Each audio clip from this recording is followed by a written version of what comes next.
Well, let's talk. Last week we were the market leader. Not so much. Welcome back to my weekly update where we zoom in on the Niagara Region and Fort Erie specifically, where I live and breathe. We've got some very interesting news coming out of Fort Erie. So let's break down the data and talk about the biggest question right now. What is holding buyers back? Fort Erie versus the Niagara Region. Last week, Fort Erie was a true outlier, seeing a surge of activity that really defined Fort Erie as the leader in terms of increased sales week over week. And this week we're seeing the inevitable buyer hesitation return. Yes, our sales numbers have definitely flatlined again, at least for the moment. It's likely that a lot of last week's activity is still working its way through those conditional sales stages.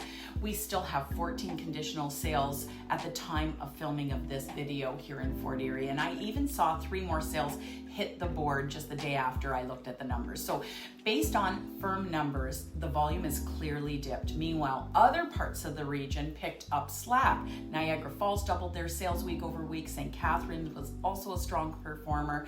Overall, regional inventory has dropped slightly, but the Niagara market remains consistent by still offering buyers plenty of choice. Now, this is the puzzle that I've been wrestling with, and it's the conversation I'm having every single day with buyers, sellers, and industry leaders. The environment for buyers right now is truly the best that it's been in a long time in terms of the following items. We have an abundance of inventory. The market is negotiable. The rates have come down with the strong possibility of a further cut. So why are buyers still sitting on the sidelines? I'm getting consistent feedback. They're waiting. They're waiting for rates to drop further. They're waiting for prices to drop more. People are trying to catch the bottom of the market. And for some, they haven't sold their home yet. It's paralyzing mix for some people of sort of that hope and fear. I'm genuinely curious, if you're a buyer, what is stopping you from jumping into this market right now? Drop a comment below and let me know really what is your reasoning.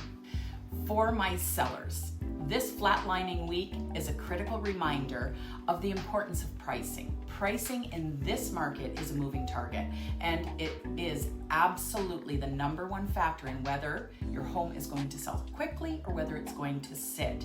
If you are priced properly, your property will get a quick reaction, even in this market. But if your property is sitting with little activity, you must make an adjustment. If you don't, you will simply be chasing the market down like a rolling ball down Central Avenue Bridge, always adjusting, but never quite hitting that sweet spot. In a market with this much inventory, your price has to be aggressive. It has to actually be priced almost below the perceived market value to drive the attention and the activity needed to get a deal done.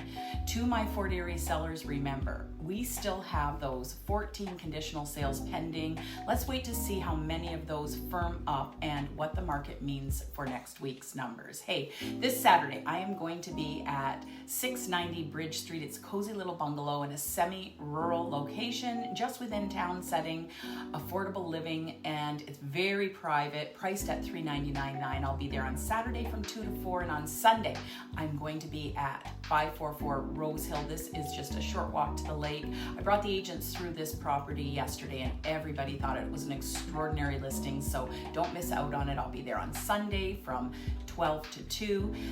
That's your hyper-local update for this week. If you're a buyer or you're a seller in Fort Erie or anywhere in the Niagara region and you need a personalized strategy for this complex market, make sure you talk to your agent and let them guide you. You got to listen to them though. Don't forget, if you like this video, please share it with somebody that you think could benefit from it. Have a great weekend, and we'll talk next week.